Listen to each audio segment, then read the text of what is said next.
Maisha ya mshahara mmoja ndani ya jamii yetu ambayo tunaishi ni magumu sana. What kind of thing can, entry-level people do to be able to position themselves better? As a recruiter, let's say ukiwa unafanya recruitment ya entry level for a graduate trainee program, mtu anaweza kawa hajapata GPA kubwa lakini ana hivi vitu vingine ambavyo vinaweza kumsaidia kwenda mbele zaidi. But kuna kitu kingine hapo ambacho I usually insist nikipata muda kuongea na vijana ambao wako vyuoni. Kuna vijana ambao wanaanza kutafuta kazi pale anapotoka chuoni. Yes, akimaliza ndo anaanza kama vile ni step moja unaingia kwenye step ya pili. I always believe everybody has something to give. Where I am today, where I know I'm going tomorrow, is only made possible because other humans made time for me. Lillian, can you think of a time when you weren't very proud of yourself?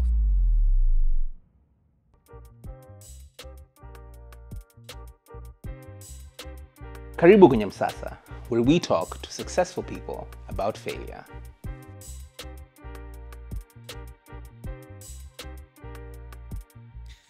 There are things that people want, and there are things that people need. And of course, the best businesses are the ones that solve the need. Our guest today solves one of the most critical needs in our day and age, ajira. Kuajiri pamoja na kuajiriwa in ways that make the most sense. Our guest today believes in matchmaking.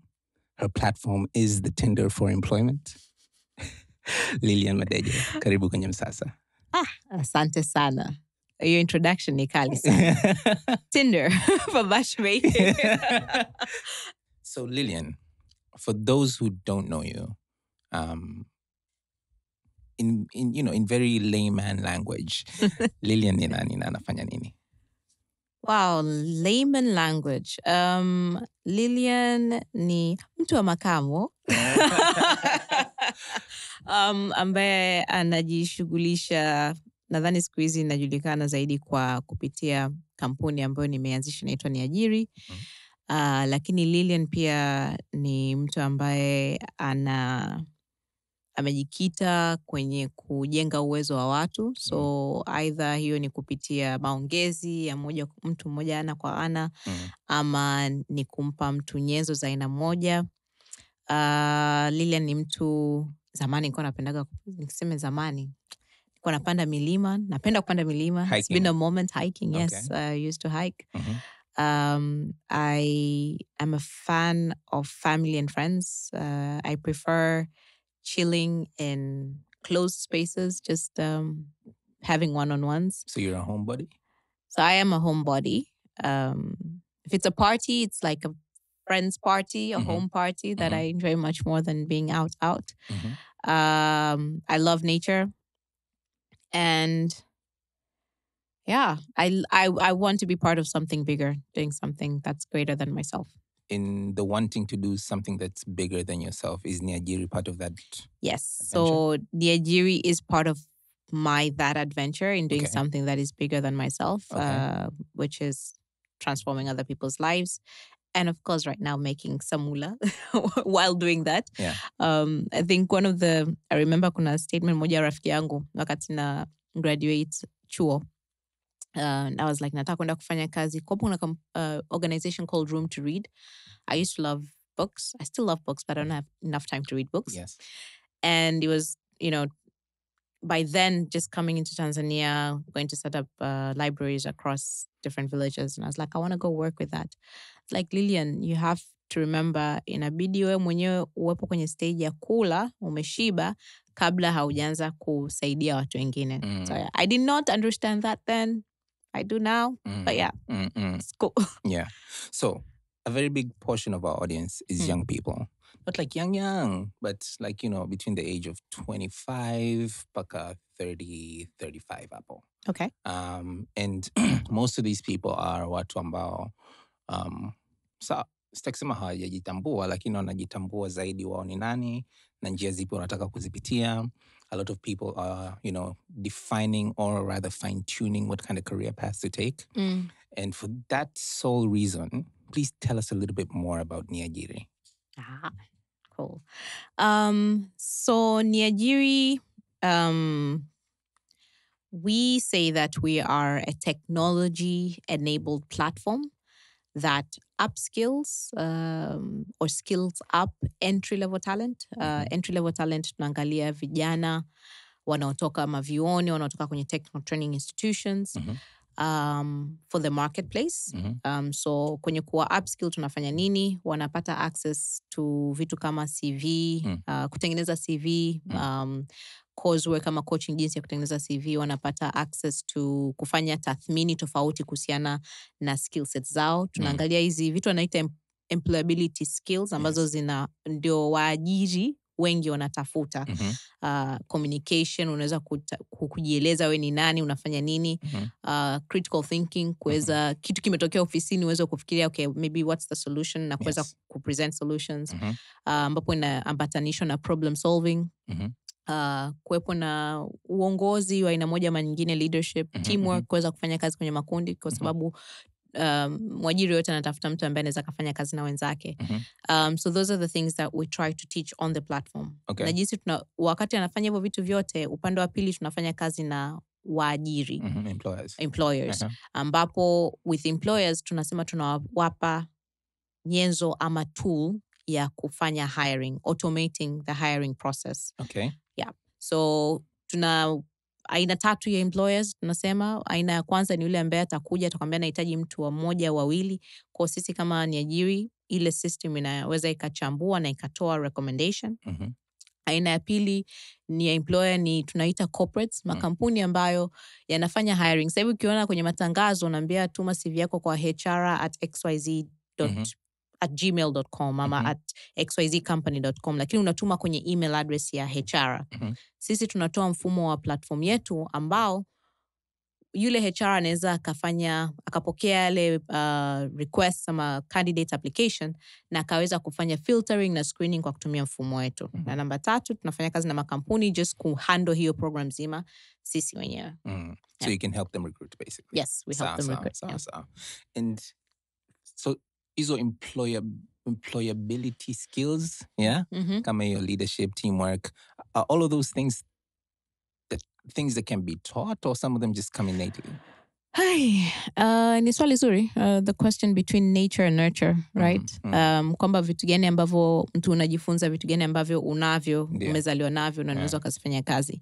Lakini ni vitu pia ambao unaweza, kwa kujibu swali lako, ni vitu ambavyo unaweza ukajifunza. Kunaweza kukawa kuna level tofauti ya jinsi mimi na wewe tunaweza tukachukua, na hiyo sasa ndio inakuja ile the nurturing part. Tunaweza tukawa tunafanya communication wote, lakini labda mimi kwa sababu ni mtu napenda kuongea zaidi, wewe mwenzangu tunaweza tukapitia zile ukajifunza the fundamentals na ukazi apply ikakusaidia, lakini mimi kwa sababu napenda mambo ya PR zaidi nikaonekana niko mbele zaidi ya wewe, lakini ni vitu ambavyo vinaweza kufundishwa. Kwa sababu basics kabisa sisi tumeanza level ya chini, kwamba tukiongelea communication, besides ukiangalia kwamba jinsi utakavyoweza kufanya labda PowerPoint presentation, jinsi utakavyoweza kuelezea umepewa business case na kadhalika, tunataka tu basic basi. Umeenda kwenye usahili aka interview, jina lako ni nani, kwa nini wewe, yani tunataka hapo uweze kujielezea wasifu wako, uweze kuelezea who you are, why you need this job, kuweza kwenye mambo ya interview. Kwa hiyo tunaanzia hapo basic kabla ya kuendelea kwenye sasa much more advanced. Sio advanced, ni very basic at the end of the day, lakini still kwamba tuanze basi at least uingie hapo ofisini alafu tuendelee.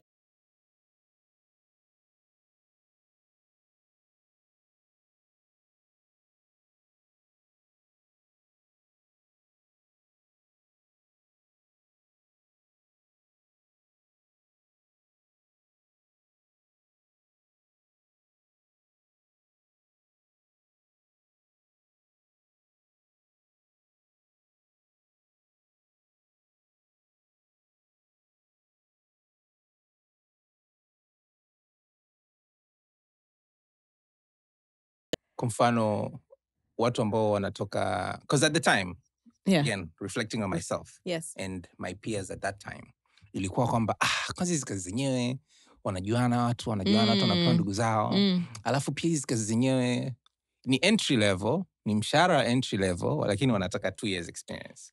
Kuna wengine kabisa wanakuandikia internship is not experience.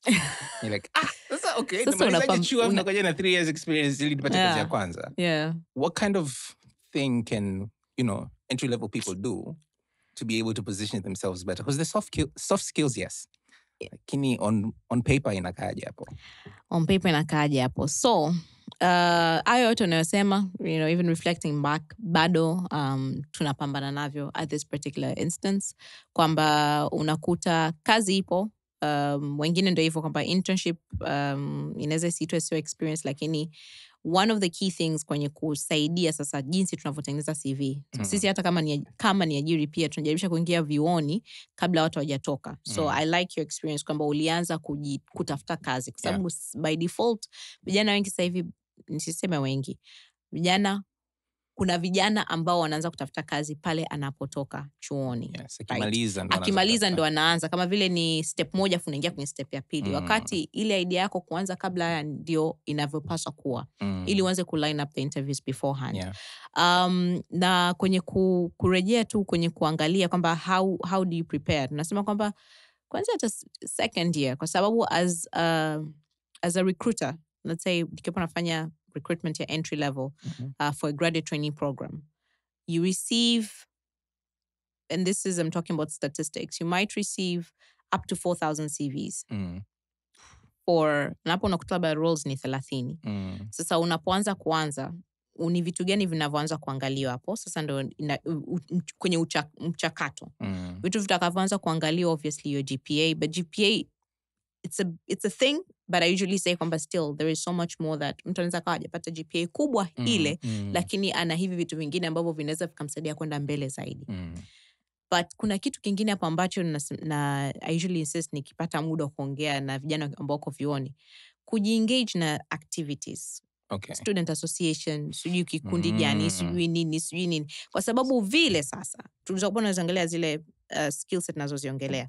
Unaweza kukuta hapo nikiangalia kwamba ulikuwepo kwenye student government body, ulikuwa accountant. Unaweza ukashikilia hela.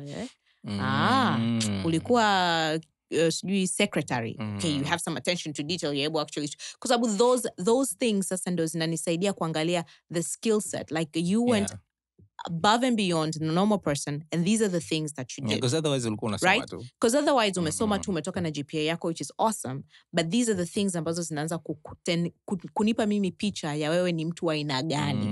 Kumbuka kuna CVs 4,000 ambazo inabidi zichambuliwe, labda total people ambao wanahitajika ni 30. Hivyo ndio vitu, yani hapo ndio kwanza unaanza stage ya kwanza. So what are those other extra things that you've done wakati uko chuoni? One of the key things that I've actually found out over the last 12 years of working in the human capital sector in Tanzania. Siku hizi ukiongea na vijana when I'm doing like graduate training programs and you're doing calls, interview calls, I usually try to get, nielezee kidogo kuhusiana nawe. Mara nyingi it takes a while to get them to tell you. Mimi niko tu nyumbani. Nyumbani unafanya nini? Niko tu nyumbani. Kuna wengine lakini if you but kumbuka mimi kwa sababu I have that thing, I want more out of you.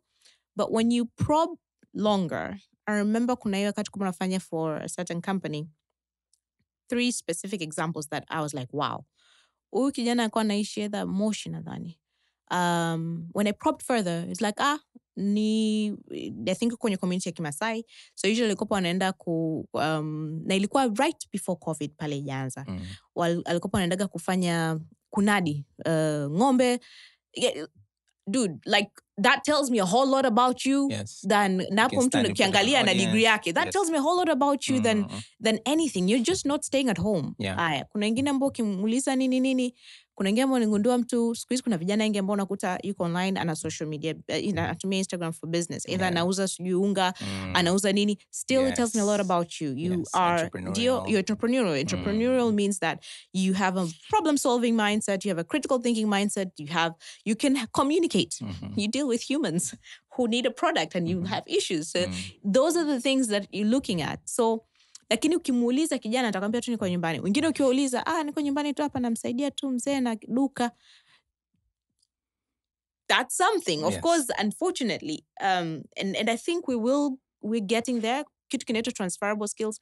We used to specifically just hire for those hard skills. Umepata degree yako, umefanya hiki unaendelea hivi.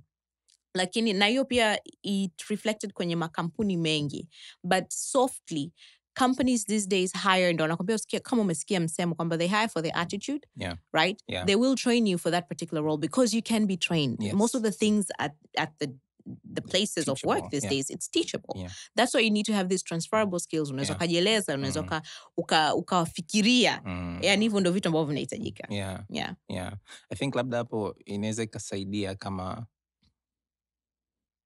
I guess when people think about niko nyumbani tu, what are they spending their most time doing, and then finding a way to sell that. Because kuna tofauti ya namsaidia baba dukani na nasimamia duka, nafanya hesabu, nafanya jinsi ya kujieleza. Yani hapo ni kwenye ndo tunapokuja sasa, unajieleza vipi? Kwa sababu mimi tu niko nyumbani. Lakini when you ask, kumbe hauko nyumbani tu. Uko asubuhi unaamka, unategemewa kwenda kufungua duka, kwenda kudeal na customers, kwenda kufanya nini. Kuna wengine wanafanya Uber.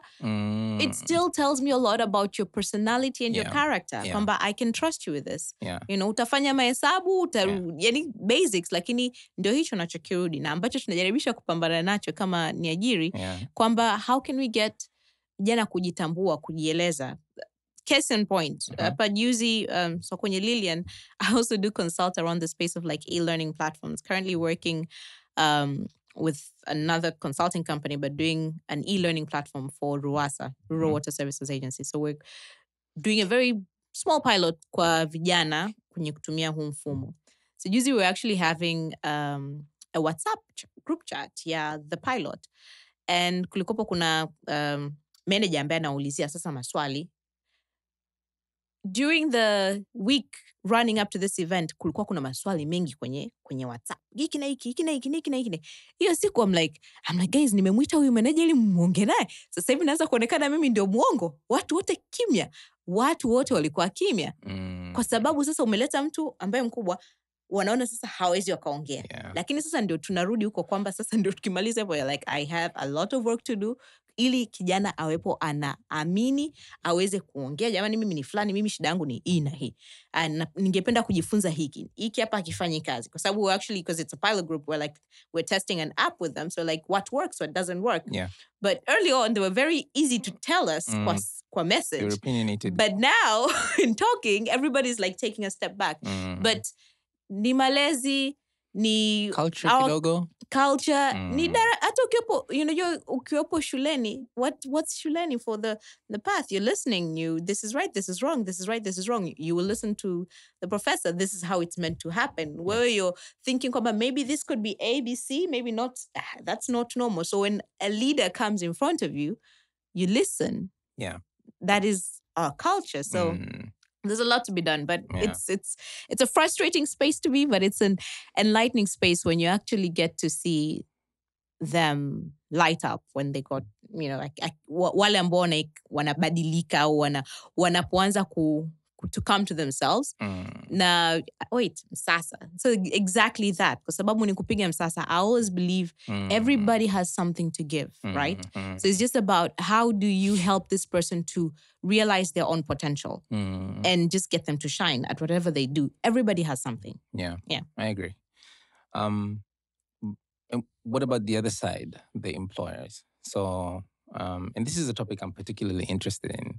Because one, I've worked in recruitment in some capacity, in the capacity of marketing. But you do get to see, how people are coming in, how they apply, how somebody applies for 4 different roles. It's the same cover letter. And you're like, mshikaji. Alafu pia kuna ile maximization. And then kuna ile pia job descriptions ambazo they're natafuta mtu mmoja au timu ya watu watatu. There is that. How do you deal with that, for instance, when you get like a job description and it's like, mshikaji wangu? So kuna mawili. Kuna nyingine kuna kazi nyingine zinakuja na job descriptions, which is nice and clear and you kind of like know what's going on. Kuna nyingine ambayo you actually have to work with them in creating these job descriptions pamoja. Lakini exactly unachokisema hicho cha kwamba sometimes ukiangalia title afu unaangalia description. You're like, that's true. Kuna kazi nyingine, and we've had these conversations. You're like, dude, this particular role, these are 2-3 different people that you're requesting them to do ABC. Yeah. You can only get one of these people. Yeah. Unaelewa? So hilo expectations ipo. And then kuna nyingine ambayo unakuta mtu anataka, and we usually say this, unataka mtu mwenye 5 years experience ambaye dau lake ni kubwa zaidi, lakini we dau lako ni la mtu mwenye 1 year experience. Lakini unataka yule mtu mwenye 5 years experience. Like, you will always have a back and forth. Mimi nitakuletea mtu mwenye 1 year experience kwa sababu ndio dau lake, and you will never be satisfied. Ndio unakuta saa nyingine kwamba kuna, sasa that's a bit of a challenge kwa sababu unaweza kukuta mtu anakuambia ni budget yangu. Right? Now, being on this other end, as an employer, unaelewa kwamba saa nyingine mtu kweli budget ni budget ndio hiyo.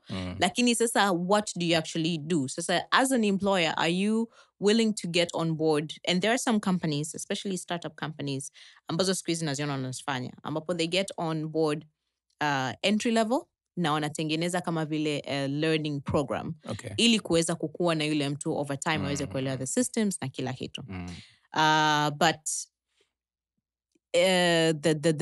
the market is tough. Yani that one you can go away. Na employers, they kama nilivyosema, kuna ambao wanajitahidi, kuna ambao you have realistic sit downs, na kuna saa nyingine, kuna kazi nyingine zinakuja unaona kabisa hii ni kimeo, huyu mtu anayemtaka si hapatikani. Yani in the sense ya kwamba nikisema hapatikani ni kwamba unaweza kukuta dau lako liko dogo sana, mtu ndio anaweza kupatikana, lakini if you don't tally it up, you cannot get the right type of person. Karibu kwenye MSASA, where we talk to successful people about failure.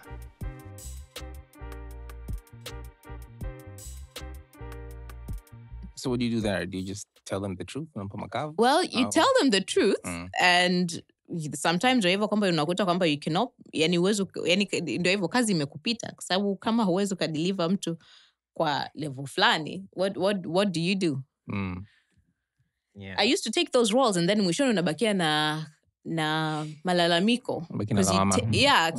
On both ends. Kwa sababu kumbuka, a job is a matchmaking process for both. Yes. The candidate and the employer. Yes. And that's what I also tell my candidates. Kwamba, guys, when you're going for that interview, you're also supposed to interview that particular prospective person. Unatakiwa kuwa na maswali yako, lakini pia unatakiwa kuangalia yale maswali yako yatakusaidia wewe kujua kwamba kama hii environment ni environment ya nafani na mimi ni mtu wa nafani, niko tayari. Kama siko tayari, then you know, of course, hela ni hela you'll be needing, but then ujue how unavyojipanga kama unaendelea. Yani usiingie kwamba you didn't know about it. You know the price that you're paying very well for this particular opportunity. Because you have a bigger, goal maybe that you want to achieve.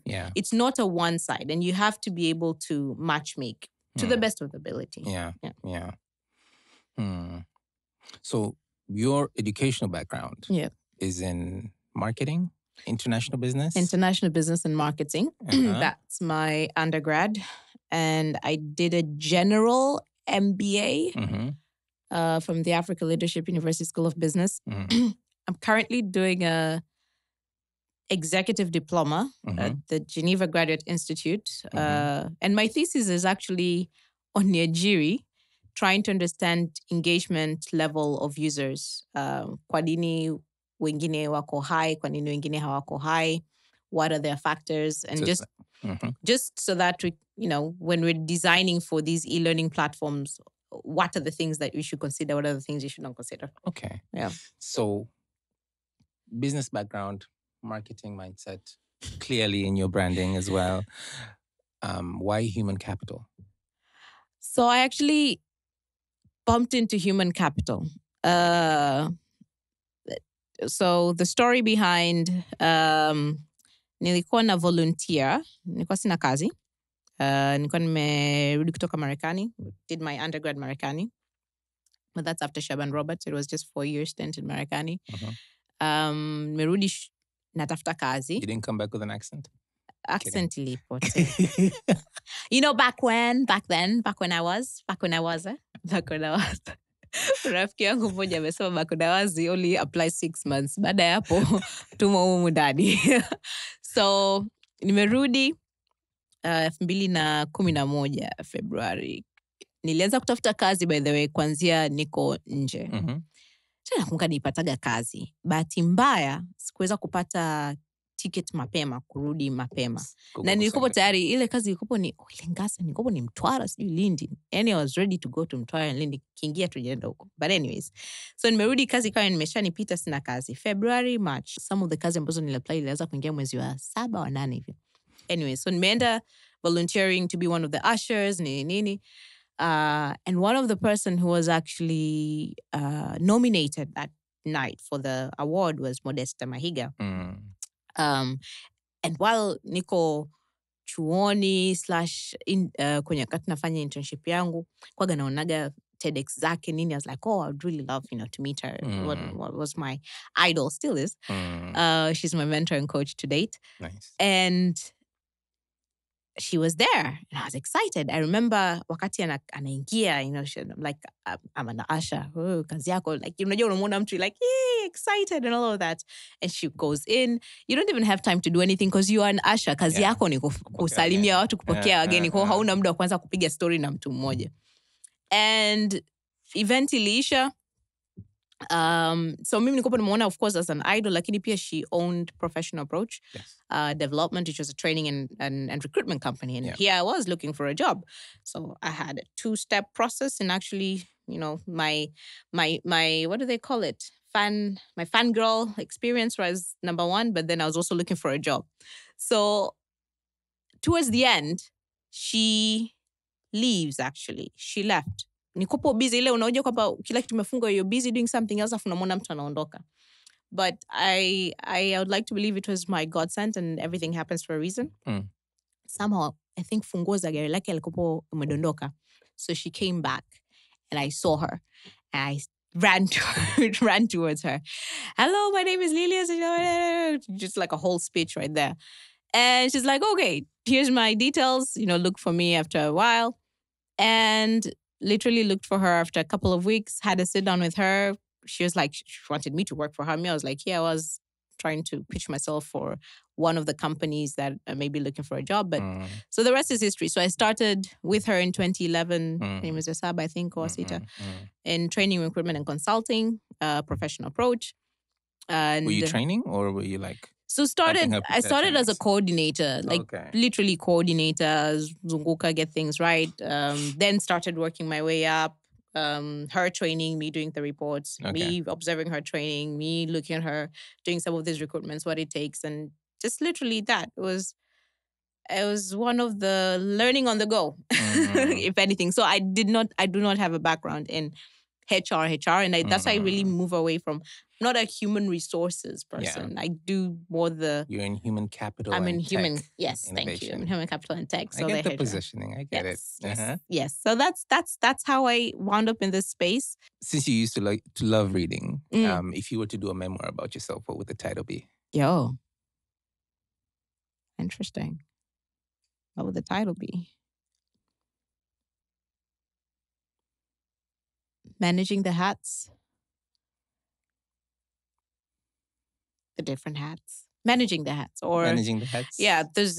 I'm looking for the managing part. But yeah, so why that? Because, I think talking about MSASA and I know your concept.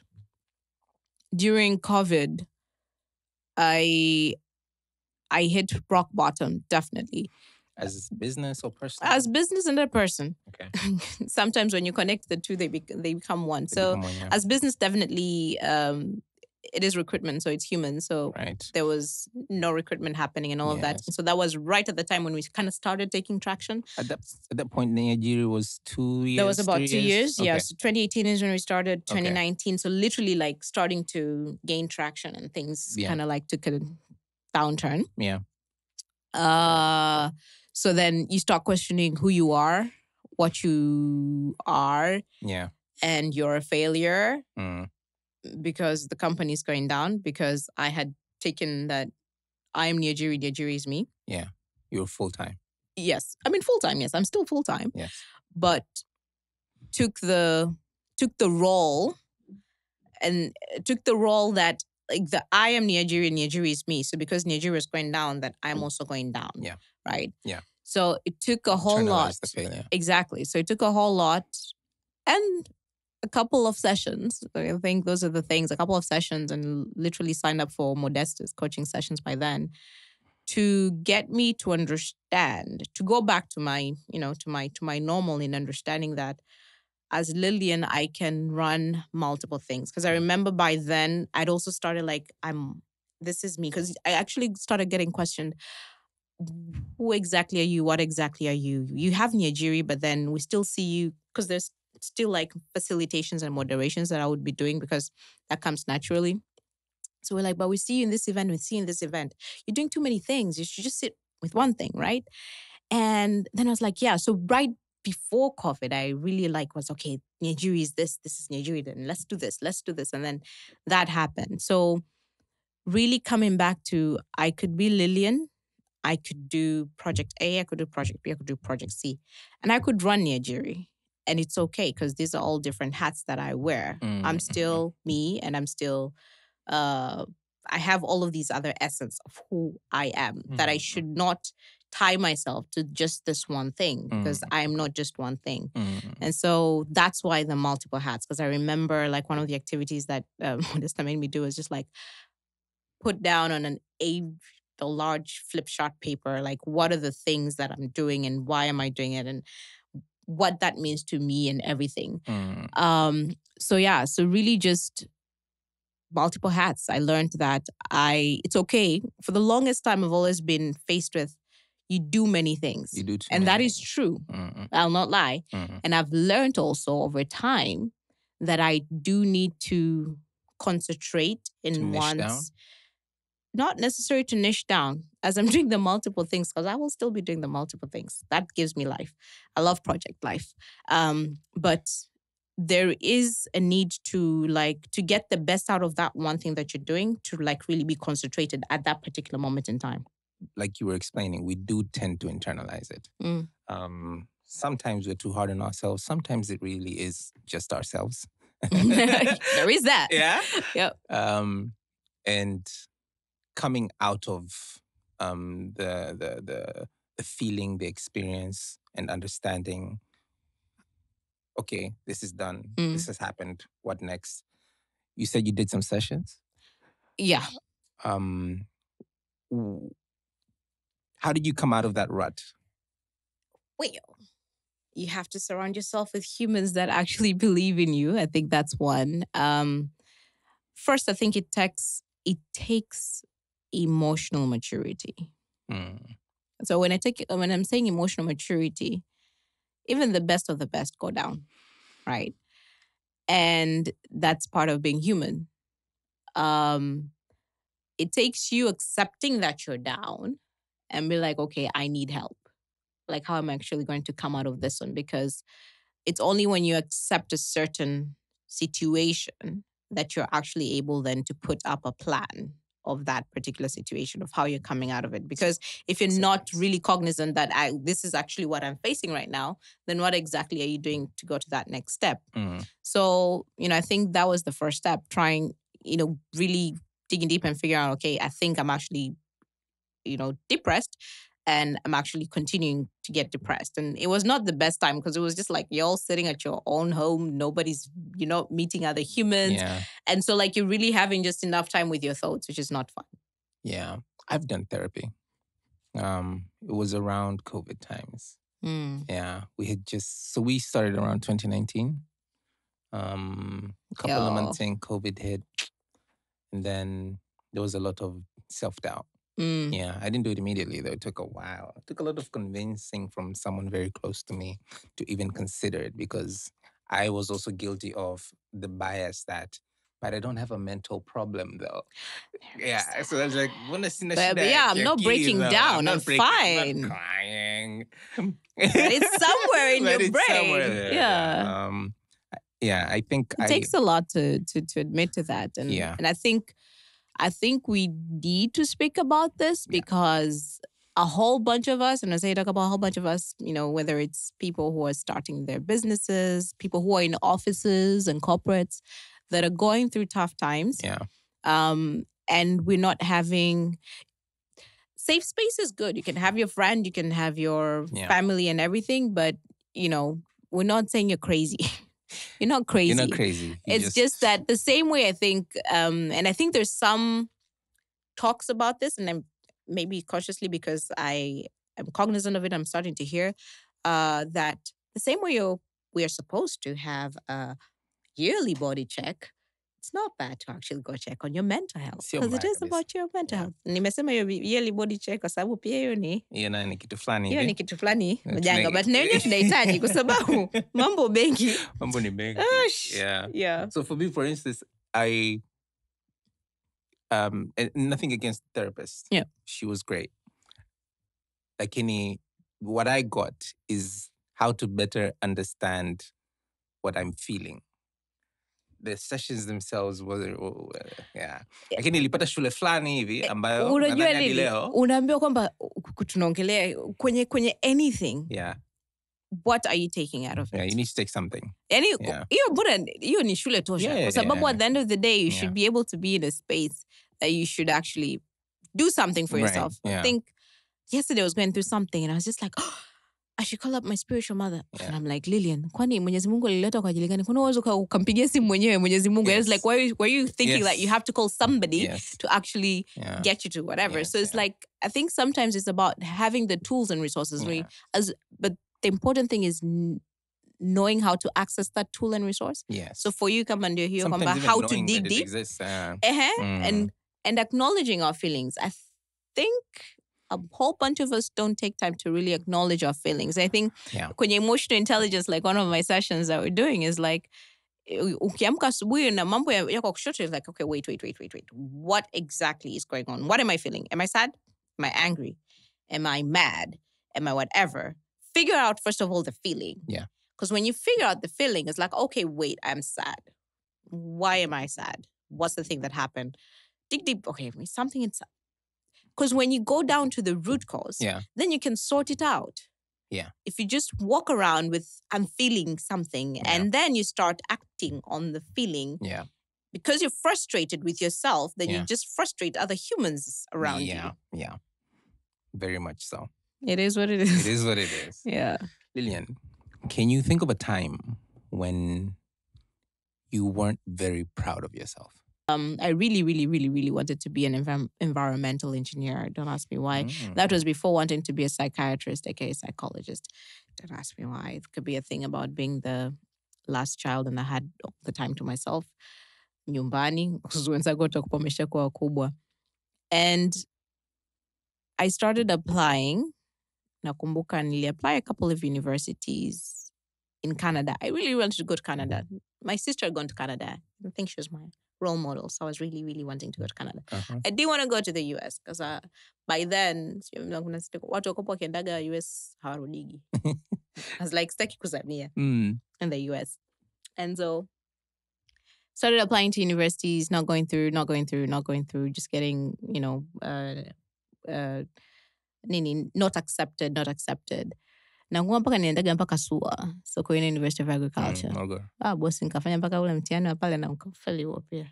Ile entrance exam. Yeah. Nikaufeli pia. So then finally I was like, okay, let me try out the US and I applied and I got in. But I think through that whole process, I really, really like kupata majibu, and I was really wanting to go to Canada and really not that happening.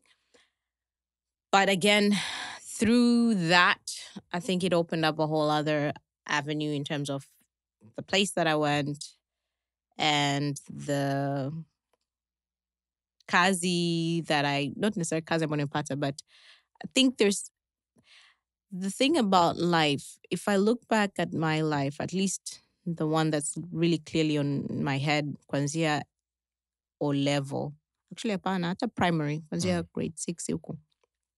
Like the different humans, and that comes up connecting dots of humans and stuff. The different people that I met at different stages all somehow connect to what it is I am doing or have been doing at one point in time. Yeah.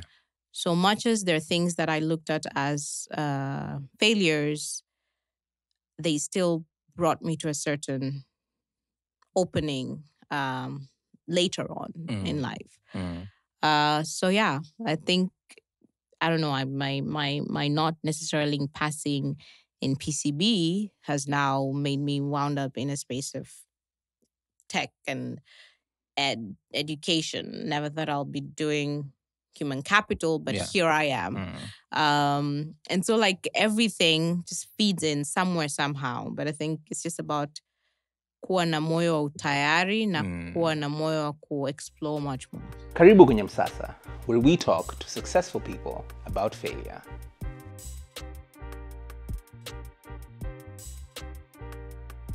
Okay. Yeah. Is there a failure that you cherish the most?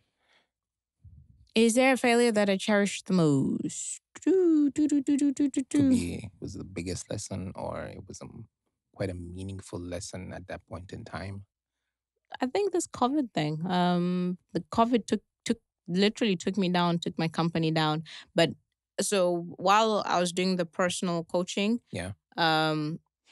it opened up an opportunity whereby one of my company mentors or advisors literally gave their time every Monday for a period of 4 months of like 1 hour session of going through the business model and just questioning me and whatever. So it was literally free. Exactly. So it was literally like free moolah or education to this guy who is like very, very busy. And it was not a busy time, obviously, because everything was kind of like shut down. Was he a client?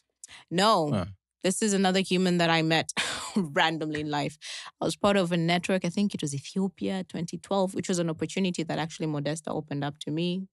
She couldn't go for the meeting and she told me to go. And so it was a network of individuals called Africa 2.0. Africa 2.0. Yeah, and met this gentleman. He was from West Africa. And we just kept on.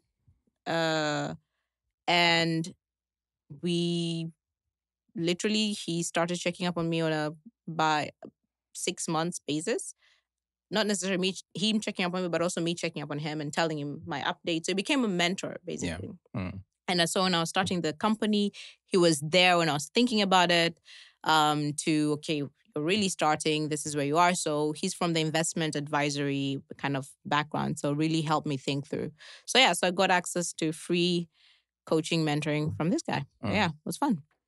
So much as it was a downtime, but I actually was also able to turn around the thinking. There are things that I didn't think, in terms of the business model that I was never thinking about. He really got me to really think about how is this making money? It's like a really nice and grand for you to be transforming the world, but you have to look at the sustainability and all of those other things. Yeah. Have you broken even?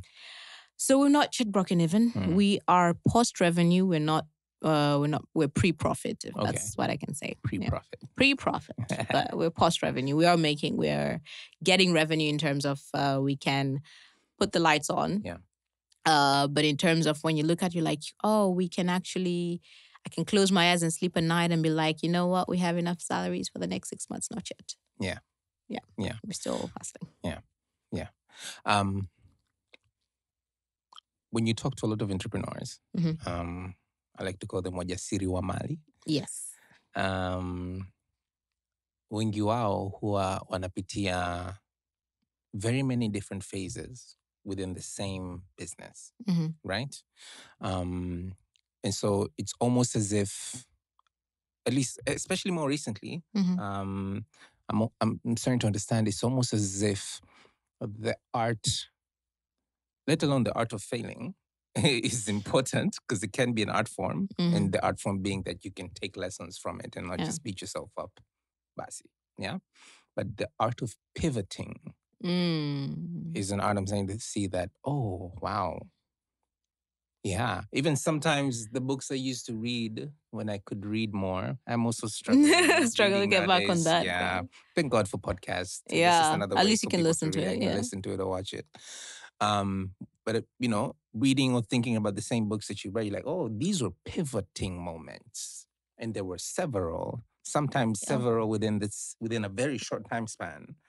And so, what I want to ask you is, in the context of your business, can you share with us a couple of moments when you had to pivot, especially the pivots that were turning points? All right. There's pivots. But so the thing with pivots though, kuna stage ya kwanza with pivots. Stage ya kwanza ya pivots kwanza. Pivots zikianza kupiga yani kwanza. Kwanza inabidi uanze kujiuliza. Kwanza you're like, because you know when you're starting, you're like, I know what I'm doing. Yeah. Then you're like, what? You're like, really? Like, no. Kuna ugumu fulani hivi ya kukubali kwamba hapa ni muda wa kwanza kufanya pivot. So honestly, the last 5 years, yes, much more so within the last 2 years, we've had to do a whole lot of pivots. And I think because of those pivots, possibly that's why we are starting to get traction. That's why there's tangible things that I can say. You know, the team is starting to grow and everything, but it was really, really hard to get me to this point. And I think it was because of the whole idea of the founder mentality, and this is how it should actually be run, and this is how I imagined it in my head. Yeah. Yes. So to talk to you about the pivoting moments, I think one of the key things, 2022 was really starting to look at what is the sustainable business model. Because we came at this from a passion angle, right? We're digitizing the whole, because I started servicing graduate training projects. So digitizing that whole process to make it easier for employers to get talent through their doors. But I'd not really thought, okay, so then I'm only receiving money from this guy who's paying me to do this project, right? But then the thing with the project, which was our first initial business model, right? When you get a project, it's awesome. But it took us like 6 months to close, like a minimum of 6 months for you to actually close that one deal. Yeah. It is not realistic. That's a long time for you to be running your OPEX, costs, right? And usually you'd find yourself over-investing in the sale. Exactly. Yeah. And a whole lot of sit-downs and engagements and, oh my God, this product is great. And then possibly when you go to procurement, they really don't understand what you're talking about because it's HR and it's like, and at the end of the day, you're like waiting, oh, this deal is coming. And nothing happens. Yeah. And this deal is coming and nothing happens. So I was like, okay, girl, you have to rethink this whole business model. And of course, during, as I say, 2022, so that means post-COVID started really hammering how you actually being sustainable. Yeah. So then we literally started thinking through, okay, there's free stuff for the entry-level talent to get on the platform. That's well and good. But let's also see if we can start, curating different courses and things like if you want to download the CV without our logo, you can actually pay 1,000 shillings for it because we've actually made it nice and pretty for you. Or if you want an online coaching for 15 minutes on self-awareness or how to interview or how to make a CV that is curated to the job description that you're applying to or a cover letter, you can only pay 2,500 shillings for 15 minutes or... So products for job seekers. Exactly. Nice. So we're like, let's start designing that. And I'll tell you how that went. So that was one of our pivots. And then on the employers now, as I told you, we're like doing this whole long sales cycle, which was not sustainable. It was not going anywhere. Really started to, and I hated this because I was like, I'm not a recruitment company. I want to upskill these guys and go. I'm like, okay, girl, just gotta go, put your tail in your ass and just go back. You're just going to go back and figure out and do this recruitment because you have to keep the lights on. So had to come back to really, okay, we're going to be doing recruitment as we're upskilling these guys and creating this automation tool. Yes. So then the placement, so, a company comes, we're looking for 2-3 people. We come back to our database, we give them the people. Then right now, the biggest pivot that we have been working on this year and running up to going live next year is our applicant tracking system, which is a curated tool for corporate companies to do their hiring themselves. So we give them access to a white label tool. So the same way like you would be using is it Calendly or Google, but you're just a service to actually do, it will have your logo. It will not even, nobody will know it's on our servers, but you're actually able to do screening, filtering, collect all your applications at the ease of using the Niajiri tool. And as of recent, really looking at designing a tool for the SMEs, which is more curated, Swahili, and all of these other things. Yeah. So actually this week, one of my employees was laughing at me. She was like, Lillian, you're actually creating an app. It's like, I was 1 year ago, you're like, no, I'm not an app person.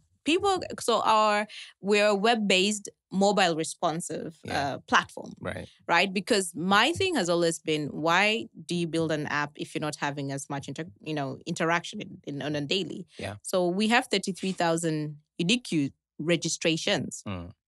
But on a daily, it may range between 350 to 1,500 to some of the days like 5,000 people on a daily. So I'm like, until I have a constant like 50,000 on the platform on a daily, that's when I'm doing I'm doing an application. But yeah, so it's not happening, but we're getting there. But so like there's some things that you're just like, okay, maybe we need an app, but for this particular subset, that we can be able to push this into the market with a different strategy. Because also, insanity or craziness is doing the same thing that you've been doing every year and expecting a different result. So I'm really just putting myself out there and trying out all of these different strategies and business models, because the traditional business model has just not been working. Right. Yeah. Yeah. So for you, what indicators do you need to see to realize like, oh, it's time to pivot. It's time to pivot. It's time to pivot. When you're hitting the wall, you're doing the same thing and you're not getting the traction you were expecting, that means something is not right. That means either you are approaching something differently. So again, I'm a big person of data. I always tell people, guys, data. Do not talk to me to anything if you're not telling me. Do not give me a story if you're not giving me data to back it up. Okay. So one of the clear data that definitely we have to rework on 2024, and one of the things on our to-do list, is really, when designing, it was awesome. We designed it such as everything is self-paced and you find everything, and we've kind of like curated, and you can find all the tools and the courses. But when we're doing our research, and recently we just did like a survey and really try in one-on-one in terms of interviews, we found out that people are confused. There's just so much information on the things that's there. When we talk to the ones who are active, they are only active because they were part of our offline programs. Like, we have other offline programs that are curated with other partners. Yeah. And then we took them on a face-to-face or a one-on-one on what this SWOT analysis is, what this personal development career plan is, and so when they're like, oh, when we understood what it is, then I actually went to do all of these other things. So designing a self-paced, putting all of this information out there and expecting that somebody's going to come in and do step 1 and step 2 and step 3 is just confusing. So really looking at really just redesigning the whole platform, right, making it easy that do step 1, finish step 1, go to step 2. Yeah. Step 2, go to step 3. So right now I'm just like, figure out your steps. All of them are out here. DIY. So basically you're saying in some contexts, it's DIY. So right now it's do it yourself, but it's not working. Okay. So we're going back to, pacing it. But the point is, which is, back to the point that you asked me, when do you figure out that it's not working? When you're doing the same thing and you're expecting a different result and you're not willing to do something different.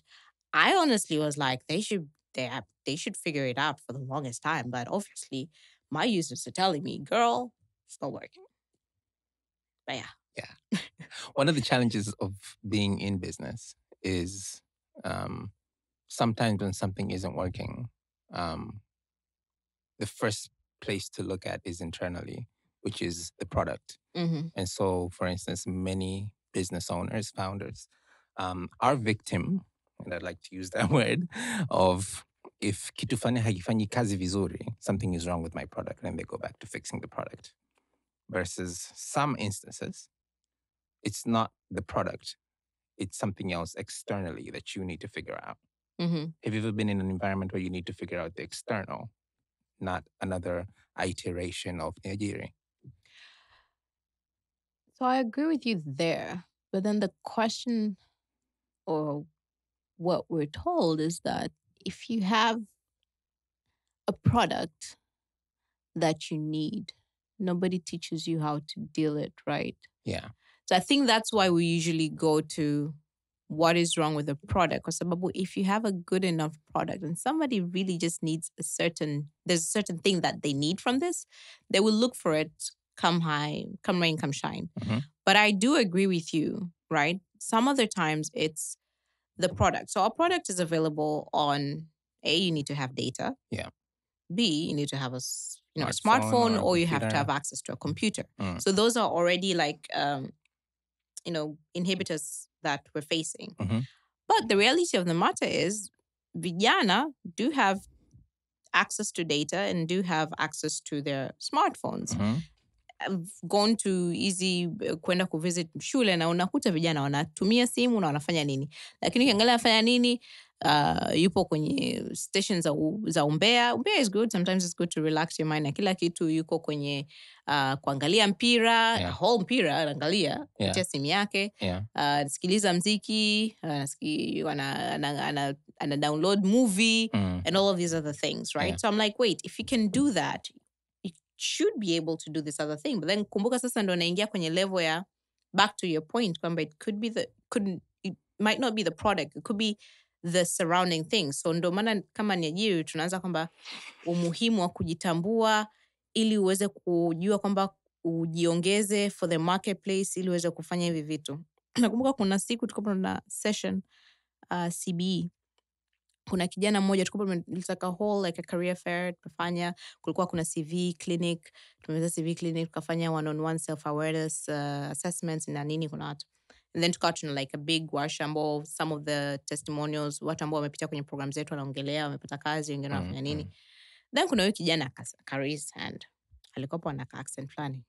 Samahani dada, sasa mimi mnanichanganya. Nimetoka nyumbani, baba ameniambia nije kusoma. Wewe, I'm doing this because he was actually doing it.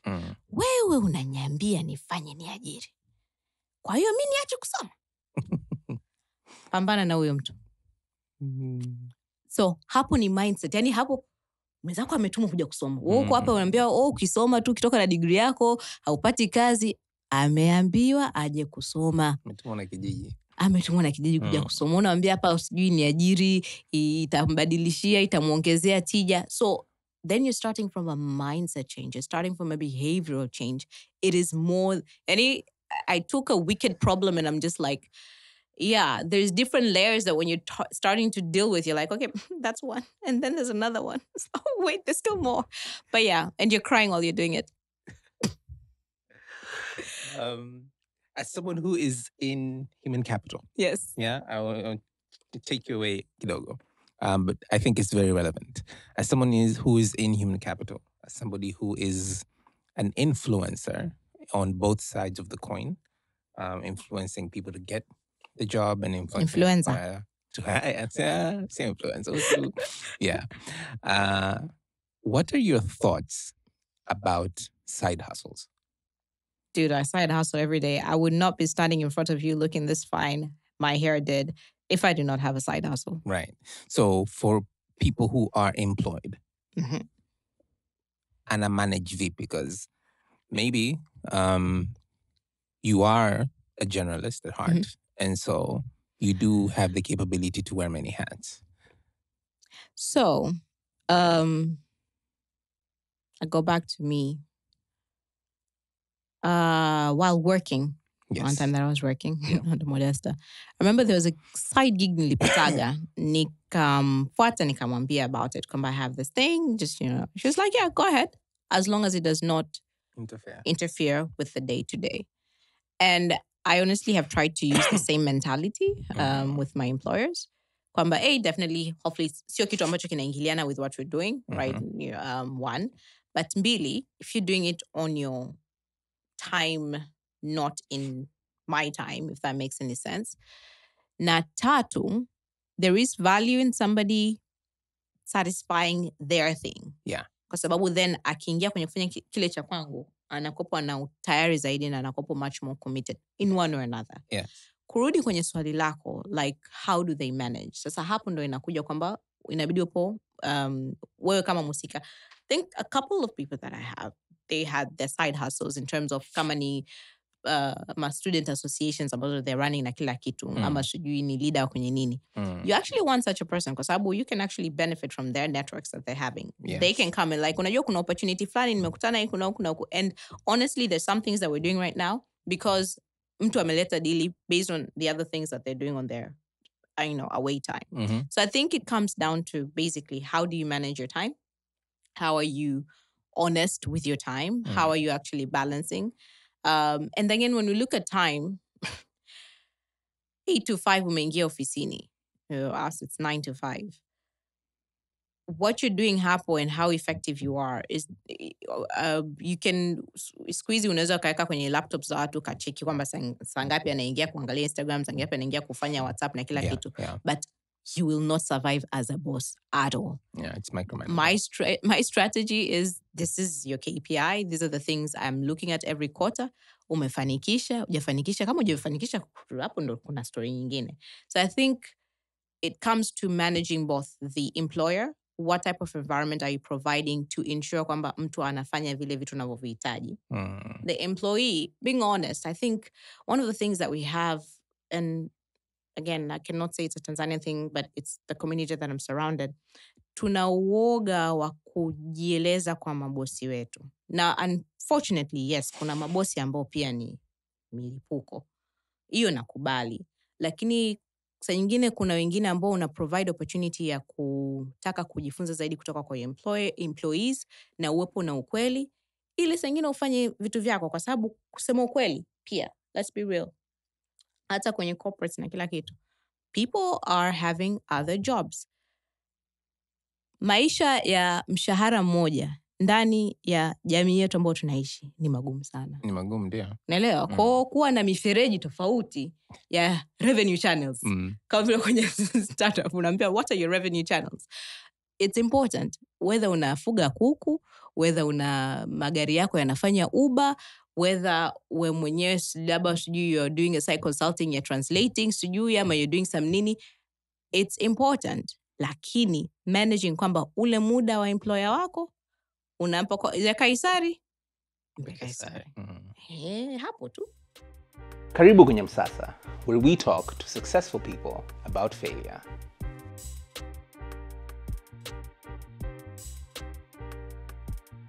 What's the best thing another human being has ever given you?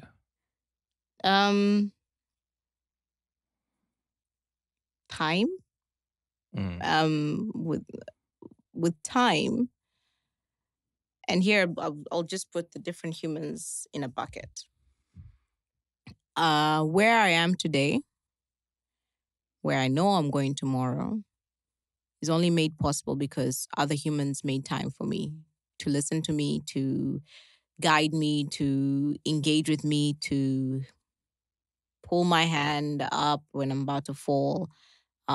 So it's time to really just listen. I think that's something that I'm truly grateful for. Because in them giving their time and possibly me also listening to what they're telling me, even if I don't do it then and there, I've been able to grow over time. I guess I've been talking about Modesta, but I go back to Modesta because I remember when I was working and I started working with her. She was just like, yeah, well, you're going to be great. I'm like, great where? I'm like, all I want to do is just do my job here, finish, go, right? But she believed and saw something in me that I never did see. And she helped me get those first steps out of the way. And starting to see something and so like you need humans in your corner who can get you to see more of yourself than even when you're not seeing it, right? Because even if you feel it, but if you don't see it and if you don't have enough people that believe in you that you could actually do it, we talk about this in my family for the longest time. Kwanza yani the fact ulisoma nje, karudi ukaanza kwanza na SME. Kwenda kwenye kampuni. I stressed my dad for the longest time. And then you come and learn that it is actually, because I initially thought that he doesn't believe in me And like my parents didn't believe in me that I could do something in this Mhm. space. But no, they were in civil service, mpaka mwishoni. Mhm. And so they were looking out for me. Hauna mshahara, hauna pension, hauna nini. So they're thinking through like, oh Lord, took this one to study. Now she's here hustling. There's nothing happening. Hauna ta insurance, health insurance. Mm. So, but by then I was just like, oh, they're not really trusting in who I am and what I could be. So it took a whole lot of like iterations for them to actually get to a point of like, I don't think my dad's still still stressed, but at least he's a bit better than where he was like 6-7 years ago. But he's still stressed over, okay, what this question he asked me use it to exactly use it. It's like, hey, kwa hiyo, are you actually, getting money? And I'm just like, can pay other people. It's like, kwani hilo ni kanisa? This is like, but we're getting there. It's like, bado hanielewi lakini, but it's like, okay, we're getting there, but not yet there, but we're getting there. So you need humans, because it took a while for even my family to like really be like on board. Now on board, it's not kind of they did not believe in me. It's just that they were really looking out for me. Yeah. And when they did turn around, like these, my sister's like my number one champions. Like anything happens, like, okay, this is working, this is, but kuwepo na watu, na sio tu mtu, watu ambao surrounding yourself, different people with different skill sets that can help you think outside the box. So humans. Yeah. I like that very much. Time is very valuable. And so the same way you don't want yours wasted, you appreciate anybody who gives you theirs. Yeah. On every episode, we have a segment in our show. Okay. We've titled it Nje Boxy. Nje Boxy. Yeah. So we kind of step away from the failure aspect of it, of MSASA, and we lean on a particular area that we find that the guest is likely very knowledgeable in. Okay. We have a couple of themes. The theme we're going with sasa hivi ni go to market. Oh, okay. Right? All right. So I guess my question to you is, for anybody who is thinking about developing and taking to market a digital solution, like a digitized solution to something, doesn't have to be human capital. Yeah. More importantly, thinking about introducing this digital solution kwenye soko la Tanzania plus 255. Ni vitu gani inabidi uwe unavielewa na unavitambua na uwe tayari kuvifanya ili hiyo digital product yako stand a chance to survive? Okay. Vitu gani ambavyo unatakiwa uelewe uvifanye ili digital product yako stand a chance? So this is based on lessons learned. Yes.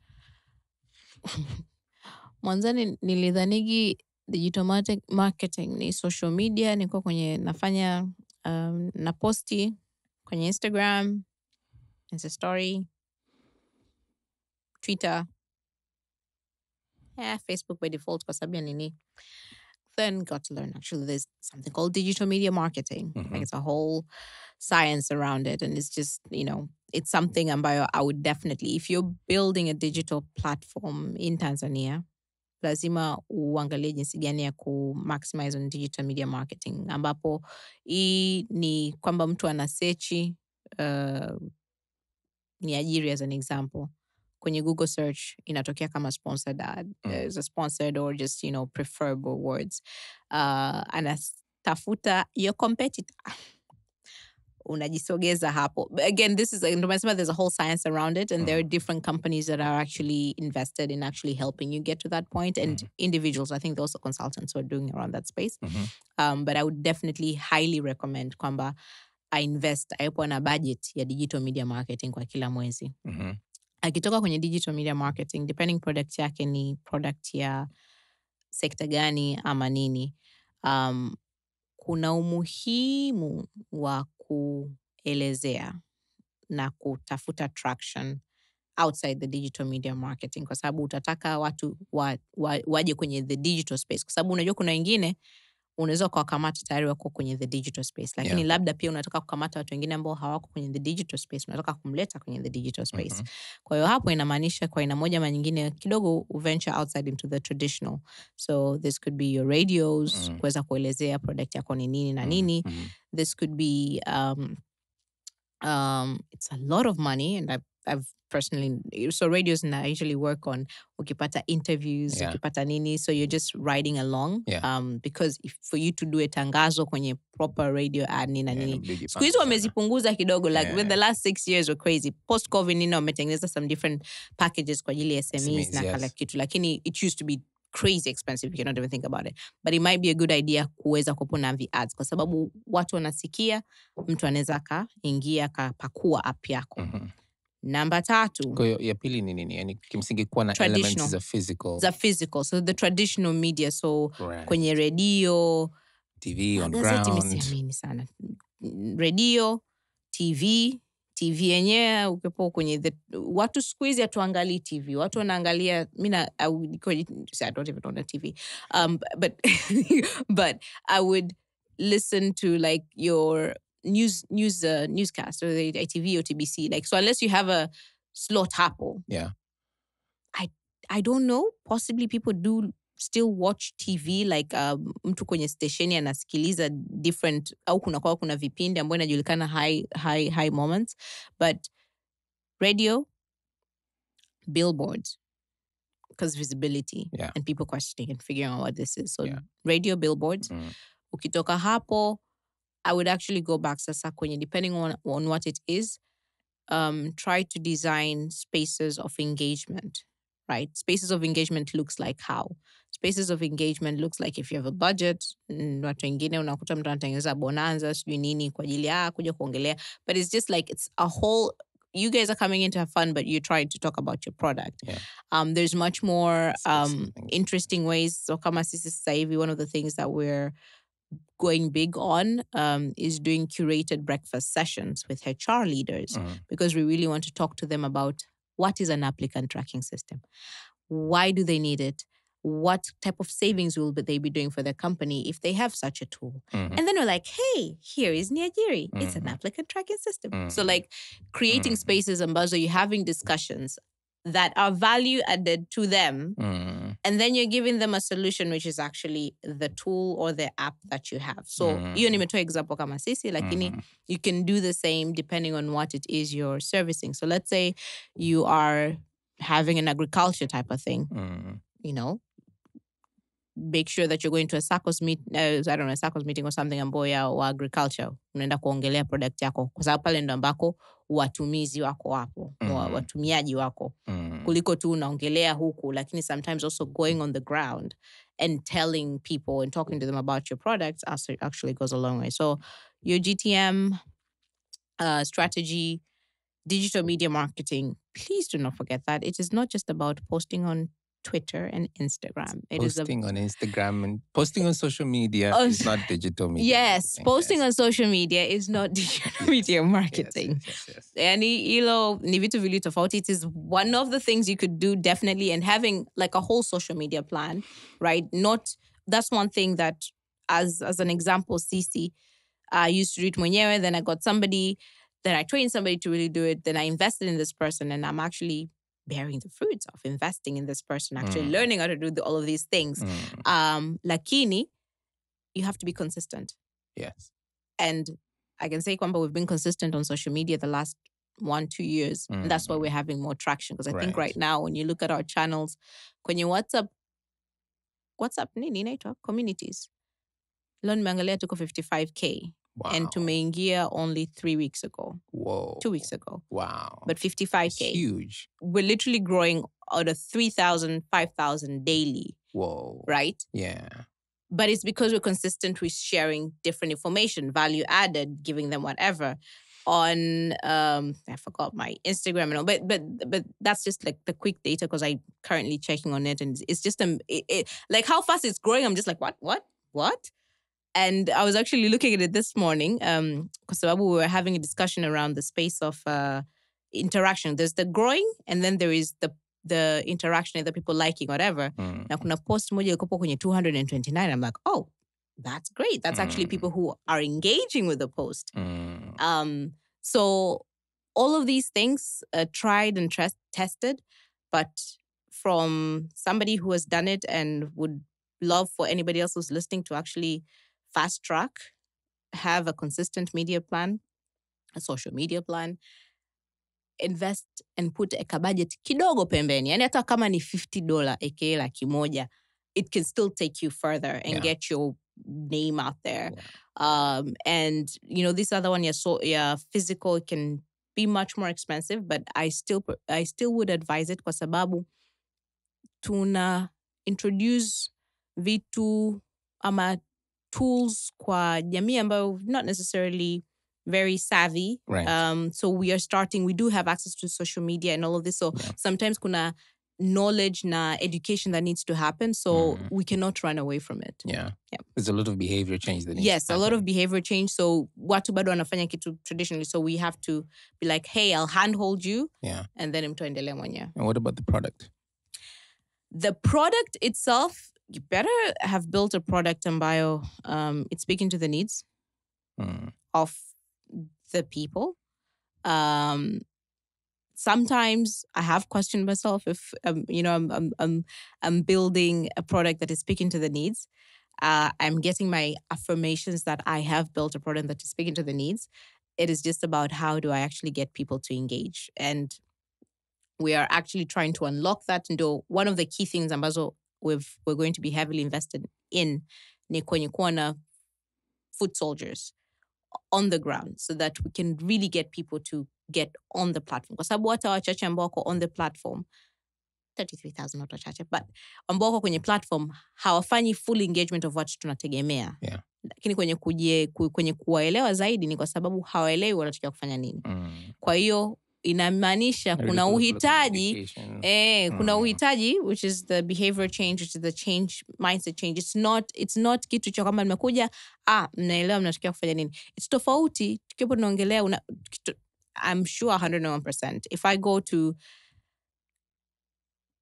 Nigeria, or if I go to any one of this and present Niajiri, we would go further. But the reality of the matter, and I think I got this, there's a time I was pitching to an investor and I was like, oh no, if you have something that is much more AI, nini. Hapo, wiki iliyopita tu nilikuwa nimetoka one of the partner universities that we're working with. Na vijana wangu, tulikopo tuna session now, we had spent 1 hour kwenye computer lab kufungua Niajiri. Mimi session yangu ilikuwa ni ya saa 1. Kwa tukatumia masaa 2. Kwa sababu tulikuwa kwenye jinsi ya kufungua kompyuta. Alafu unaniambia sasa hivi nifanye AI. Yani nikamsikiliza, nikamwambia baba, ungejua kwamba kuna matatizo mengine ambayo ni marefu sana. Hizi AI zitakuja na kila kitu, lakini uhalisia and it doesn't mean that we cannot, leapfrog. Look at where we are with mobile money. We can and we should. But also being cognizant of these are some of the realities that we're facing with. So when even you're designing, have it in mind that the person you're designing for, ni mtu ambaye they will be meeting this thing for the first time. So you really have to think about their environment, what it would mean, how they would actually be like, you know what, I really need to use this thing. Kwa sababu mobile money sasa hivi kila mtu anahitaji. Kila mtu anatumia kwa sababu ina solve a particular pain point. Yeah. So design, if anybody's out there listening, build for pain points. Na sio pain points zako. Real pain points za watu. No matter saying, it also apps I was trying to move away because I'm just like, to keep it realistic, how many apps do you have on your phone and which apps do you actually really use on a daily? I use maybe 4 or 5. Exactly. And we all know which those apps are, right? So ukienda, nenda kwenye simu za Tecno, Infinix, whatever. Data hana ya kutosha. Unaweza kumwambia anze kuongeza apps nyingine hapo, mwenzako ana picha zake za kuweka. App yako wewe inamsaidia nini kwenye maisha yake kujisema kwamba hii app lazima iwepo, nisifute, nisifanye nini? So that's the thinking, like what value are you actually bringing to this person for your product, for them to engage with your product? Yeah. Lillian. Yes. Asante sana. Shukran. Thank thank you for the invitation. Cool. This was Fantastic. nice. Karibu kwenye MSASA, where we talk to successful people about failure.